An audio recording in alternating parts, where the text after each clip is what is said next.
오늘 하나님께서 주신 주님 말씀은 역대상 16장 7절부터 8절 말씀입니다. 그날에 다윗이 아삽과 그의 형제를 세워 먼저 여호와께 감사하게 하여 이르기를 너희는 여호와께 감사하며 그의 이름을 불러 아뢰며 그가 행하신 일 만민 중에 알릴지어다. 아멘. 개그맨 이 박미선 씨는 지금 충신교회에 다니는 권사님이십니다. 아무로 고생을 하다가 방송을 한 1년 정도 하지 못하고 지금은 조금씩 활동을 하고 있습니다. 이 16번의 항암 치료를 했습니다. 그런데 지금도 아직 완치되지 못해서 꾸준히 약물 치료를 하고 있는 중입니다. 이 박미선 씨는 암 치료를 하면서 다른 어떤 시간보다 감사의 시간이 있었다라고 고백하고 있습니다. 이전에는 당연한 것들 그리고 또 너무나 쉽게 받아들여졌던 것들이 이제는 감사의 제목이 되었다라고 고백하고 있습니다. 맥주 감사절을 맞이하는 우리 성도님들의 삶의 자리도 우리에게 주어진 것들은 너무나 당연한 일이고 그리고 또 우리가 누려야 할 권리라고 생각하지만 그러나 그 모든 것들이 감사의 제목으로 다가오시기를 주님의 이름으로 축복합니다.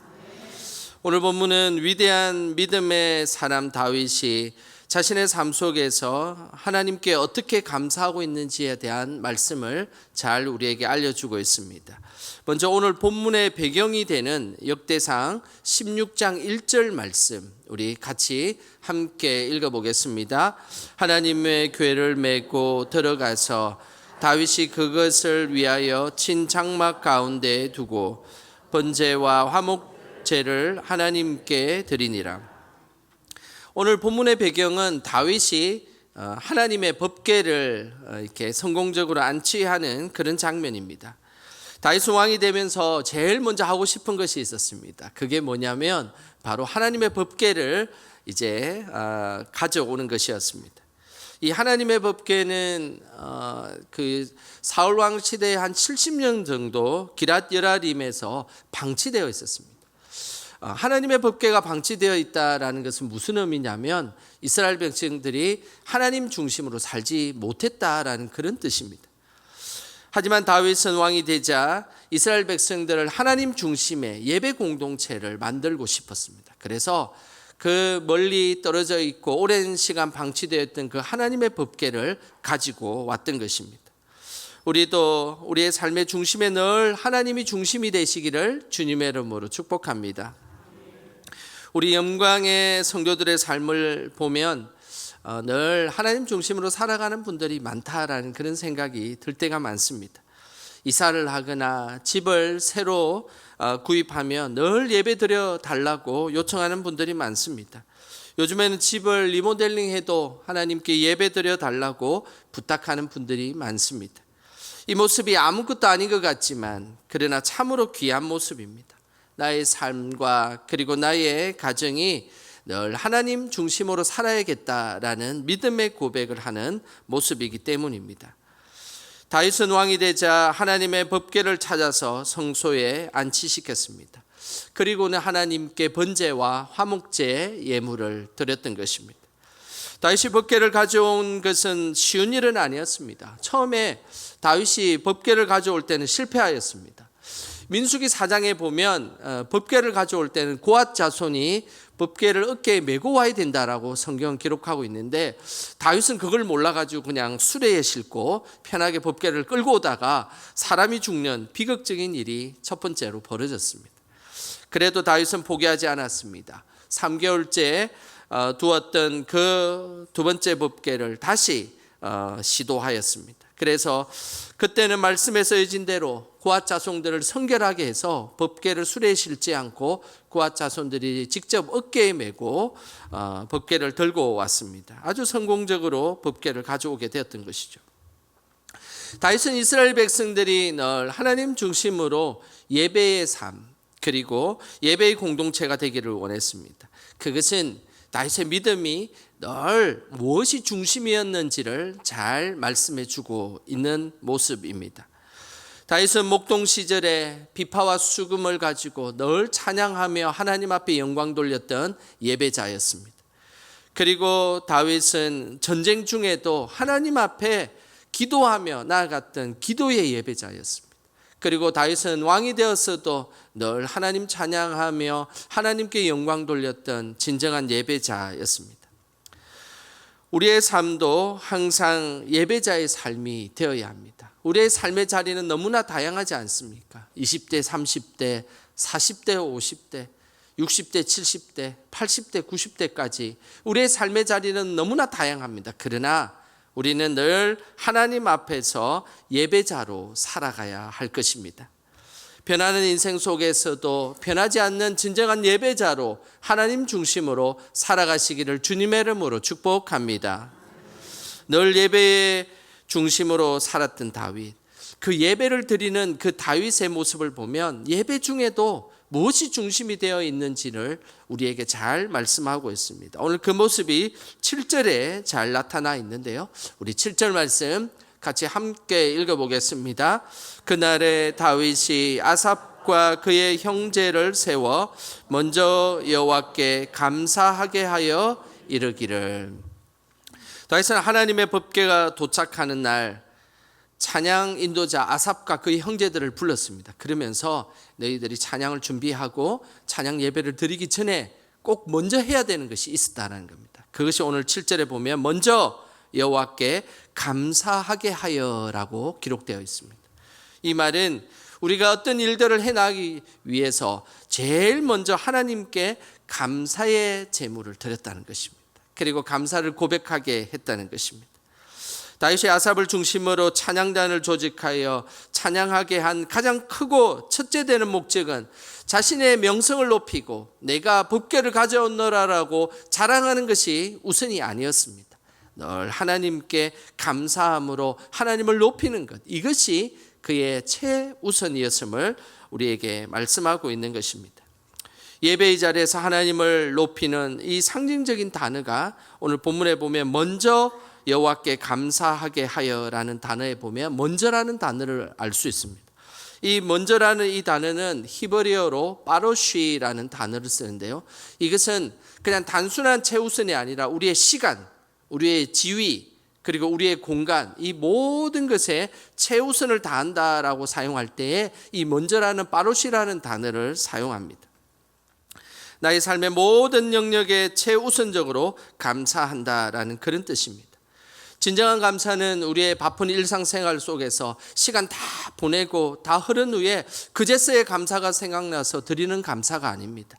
나의 첫 시간에 제일 먼저 감사를 드리는 것, 이것이 진정한 감사의 모습입니다. 뿐만 아니라 진정한 감사는 나의 일의 순수 중에서 내가 모든 것을 다 하고 난 뒤에 맨 마지막에 드려지는 것이 감사가 아닙니다. 내가 어떤 일을 하기 시작 바로 그 직전에 바로 감사를 드리는 것, 이것이 감사의 모습입니다.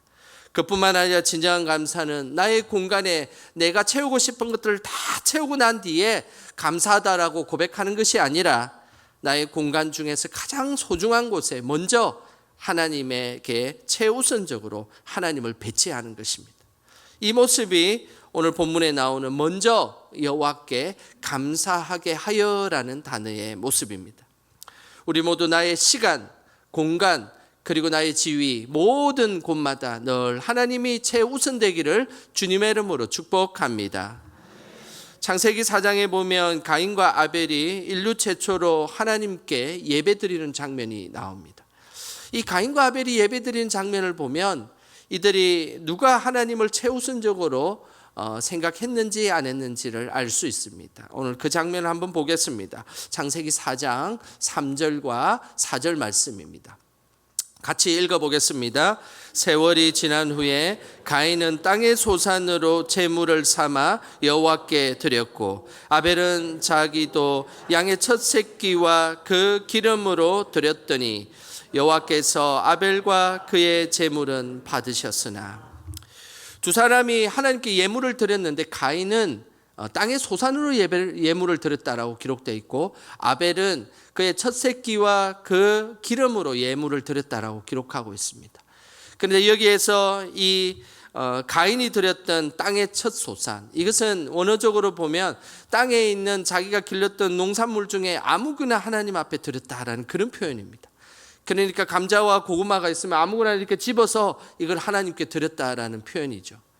그리고 아벨이 드린 예물은 양의 첫 새끼 그리고 그 기름이라고 기록되어 있습니다. 양의 첫 새끼와 기름은 자신이 가지고 있는 가장 귀한 것으로 드렸다라는 그런 의미입니다.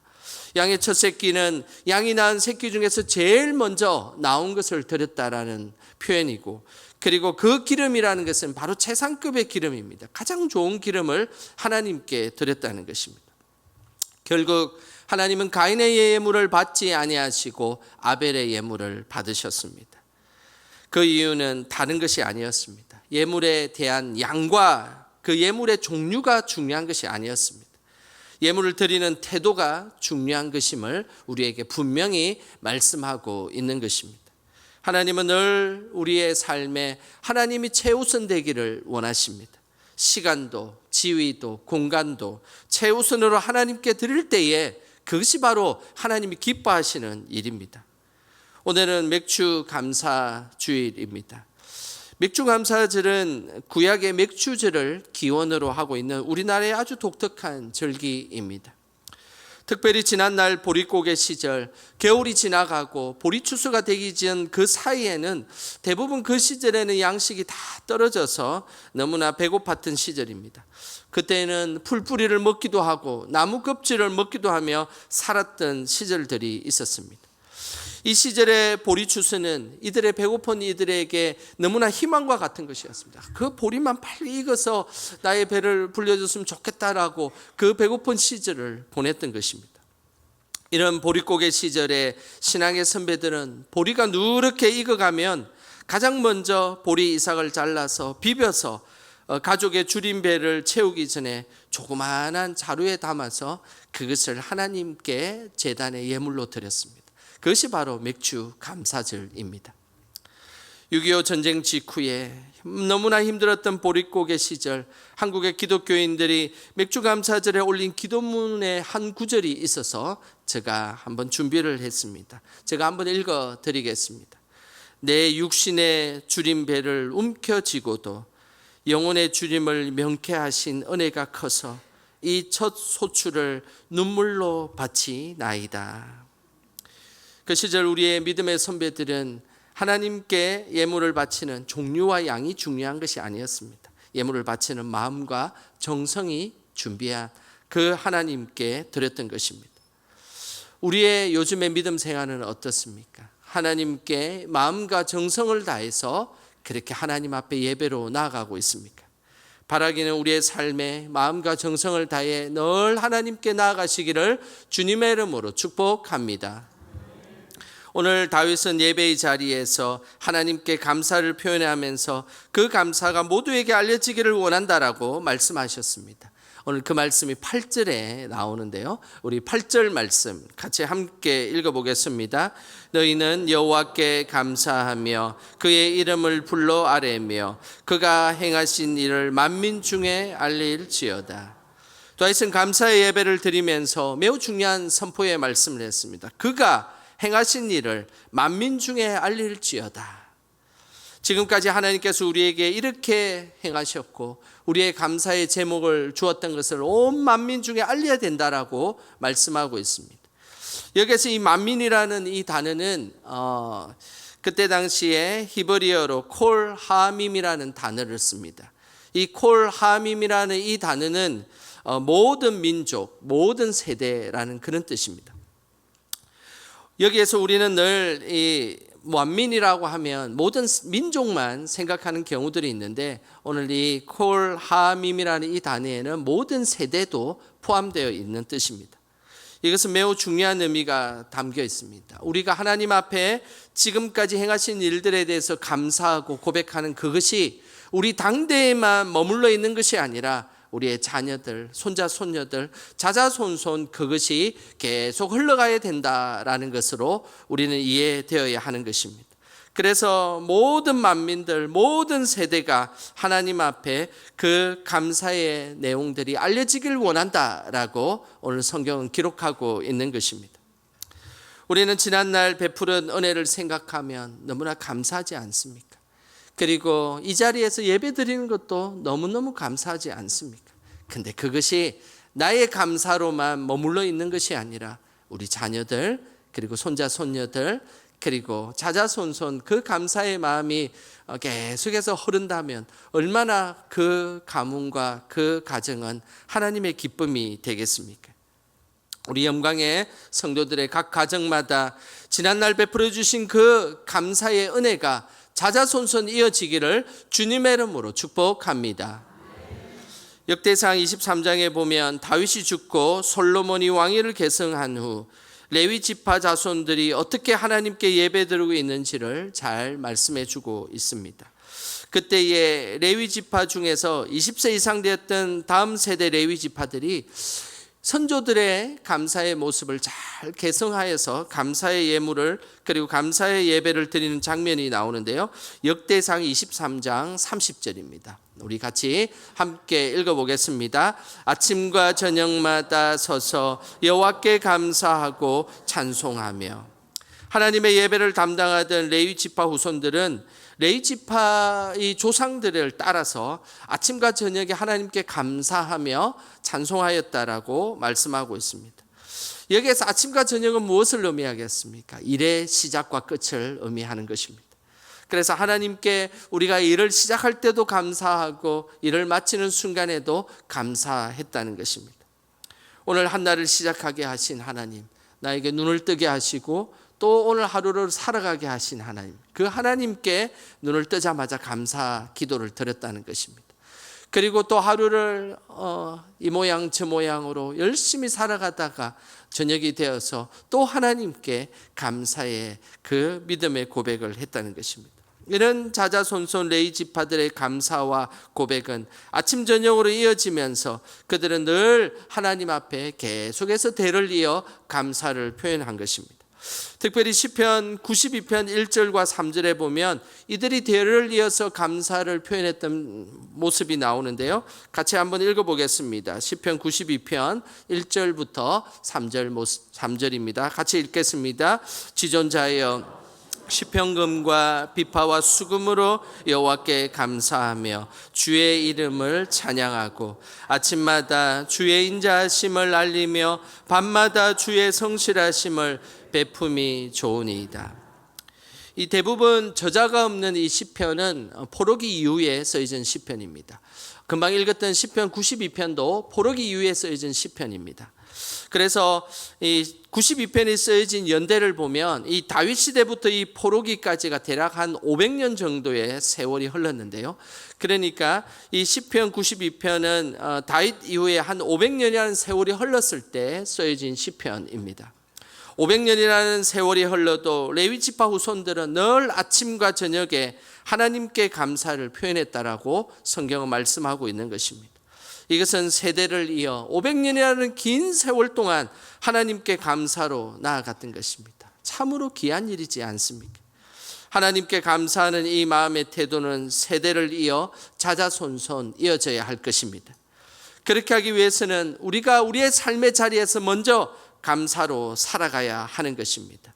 그런 삶을 살아갈 때에 자녀들에게도 똑같이 감사의 삶으로 이어지게 되는 것입니다. 1908년 이기풍 목사님의 부부는 미신을 잘 섬기고 타 지역의 배타성이 강했던 그 제주도에 우리나라 최초로 선교사로 파송되었습니다. 이 제주도라는 이 지역은 외지인들에 대한 극심한 적대감을 가지고 있기 때문에 초창기 선교할 때 너무나 선교하는 것이 힘들었습니다. 이기풍 목사님의 가족들은 늘 가난과 굶주림으로 살았습니다. 당시 제주도에는 버려진 병자들과 거지들이 많이 있었는데 그때 당시 이기풍 목사님의 사모님이었던 윤함의 사모님은 집에도 먹을 것이 없는 상황임에도 불구하고 이 거리에 쓰러진 거린들, 병자들을 위해 늘 음식을 나누어 주었습니다. 그러다 어느 날 자신의 딸 이사례라는 딸이 너무 배가 고파서 바닥에 주저앉아 엉엉 울면서 불평했습니다. 엄마, 나도 배가 고파 죽겠는데 왜 우리 집에 있는 먹을 것을 다 주면 어떻게 하냐고, 우리도 먹고 살아야 되지 않겠냐라고 울며 그렇게 그 딸이 어머니에게 불평을 했던 것입니다. 그때 윤함의 사모님은 어린 딸을 품에 끌어안고 눈물을 흘리며 이렇게 타일렀습니다. 사례야, 배가 많이 고프지. 이 배고픔은 불평할 일이 아니라 십자가의 고난에 조금이라도 동참할 수 있게 하신 하나님의 은혜란다. 남을 먹이고 우리가 줄일 수 있다면 그것이 바로 진짜 감사다. 어린 사례는 이런 어머니의 모습이 그 어린 시절에는 도저히 이해가 되지 않았습니다. 하지만 훗날 이 아이는 근사님이 되어서 어머니의 감사신앙을 이어받아 평생에 어렵고 힘든 이들을 위해 돌보는 인생을 살게 되었던 것입니다. 나중에 이 사례 근사님은 91세 나이로 하나님이 부르시는 그날까지 일제강점기와 6.25를 겪었던 그 어려운 시절에도 어려운 자들을 돕고 그들을 위해 힘을 썼던 그런 여인으로 성장하게 되었던 것입니다. 그 귀한 감사의 신앙이 자자손손 이어지게 된 것입니다. 우리 삶의 모든 시간과 지위와 공간에 늘 하나님을 우선적으로 생각하며 감사의 제물과 감사의 은혜를 드리시길 바랍니다. 그리고 그 감사의 모습이 우리의 삶에 자리 잡고 있어서 그 모습이 자녀들에게 또 손자 손녀들에게 이어져서 자자손손 그 감사의 은혜가 계속 흘러나가기를 주님의 이름으로 축복합니다. 그래서 우리 영광의 성도들은 늘 하나님을 최우선적으로 하나님 앞에 모심으로 늘 감사가 넘치고 믿음이 넘치는 믿음의 명문 가정이 다 되시기를 주님의 이름으로 축원합니다. 이 시간 우리 찬양하며 기도하는 시간 갖겠습니다. 감사의 시험이 닥쳐올 때에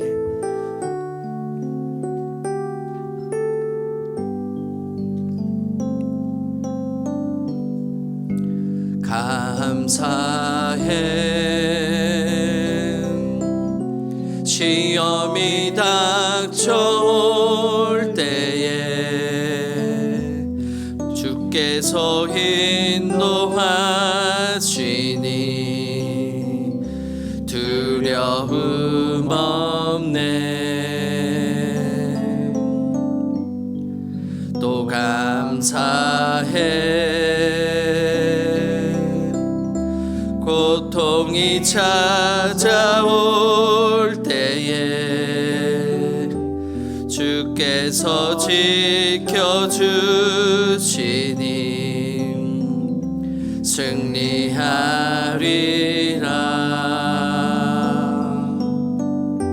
나의 모든 생활 속에서 주님이 함께 하시니 주님의 성령 나를 인도하시리. 시험이 나를 찾아올 때 주님 지켜주시리. 주님의 성령 나를 인도하시. 우리 한 번 더 고백하겠습니다. 나의 모든 생활 속에서 나의 모든 생활 속에서 주님이 함께 하시니 주님의 성령 나를 인도하시리.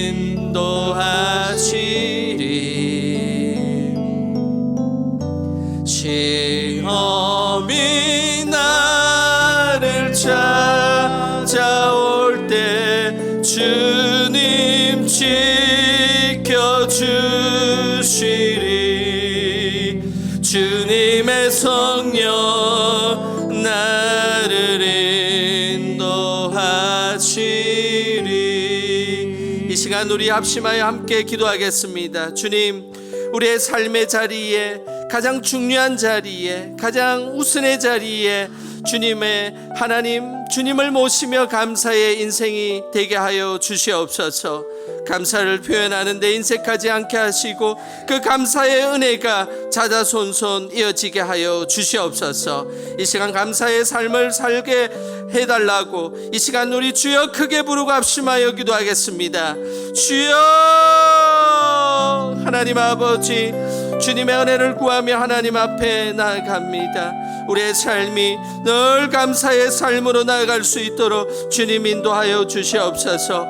우리 삶의 자리에 하나님 최우선으로 사랑하며 섬기는 예배자들이 다 될 수 있도록 도와주시고, 하나님 우리의 삶의 감사를 표현하는 것에 인색하지 않게 하여 주시옵소서. 그 감사의 은혜가 자자손손 이어지게 하여 주시고 늘 하나님의 기쁨이 되는 그런 삶이 되길 원합니다. 하나님 인도하여 주시옵소서. 주께서 주시는 그 은혜로 늘 감사의 삶을 살아갈 수 있는 우리들이 되게 하여 주시옵소서. 하나님 아버지, 부족한 우리를 먼저 사랑해 주셔서 감사드립니다. 우리의 삶의 자리에서 하나님을 최우선으로 살아가는 그런 예배자들이 되게 하옵소서. 하나님께 감사를 표현하고 전하는 데 인색하지 않게 하시고 그 감사의 은혜가 자자손손 이어지게 하옵소서. 감사로 드리는 제사를 기뻐 받으시는 예수님의 이름으로 기도드립니다. 아멘.